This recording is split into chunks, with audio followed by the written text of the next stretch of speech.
ইতিমধ্যে বিজেপির television social মিডিয়ায় খেলা শুরু করে দিয়েছে।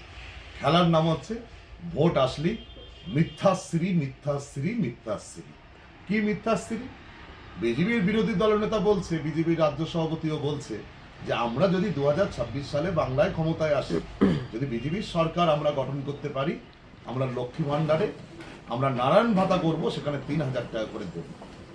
বাংলার জনগণের একটাই প্রশ্ন, ভারতবর্ষের ম্যাক্সিমাম রাজ্যে বিজেপি ক্ষমতায়, সেখানে তো কোনো লক্ষ্মী ভাণ্ডার, কোনো নারায়ণ ভাণ্ডার তৈরি করেনি। সেখানে মায়েরা কোনো ভাণ্ডারের টাকা পাচ্ছে না, বেটি বাঁচাও প্রকল্পে টাকা পাচ্ছে না, 2 কোটি টাকা করে দেবে, 15 লক্ষ টাকা কোথায়? বাংলার মায়ের ঘরেরা থেকে বেরিয়ে এসে মায়েরা বলছে, দিদি বাজেট পেশ করলো গত 5 তারিখ বৃহস্পতিবার, আর গত শুক্রবার 24 ঘন্টার মধ্যে দিদির লক্ষ্মী ভাণ্ডারে প্রতিশ্রুতি পালন করলো। ভোটের আগে 1000 টাকা যারা পেত 1500 টাকা পাচ্ছে, 500 টাকা বাড়িয়ে যারা 1200 টাকা পেত SC ST তারা 1700 টাকা। অ্যাকাউন্ট চেক করুন। বিজেপিকে বলছি, ভাওতা দিয়ে বাংলার রাজনীতি হয় না। বাংলার জনগণের আস্থা ভরসা নাম হচ্ছে মমতা বন্দ্যোপাধ্যায়।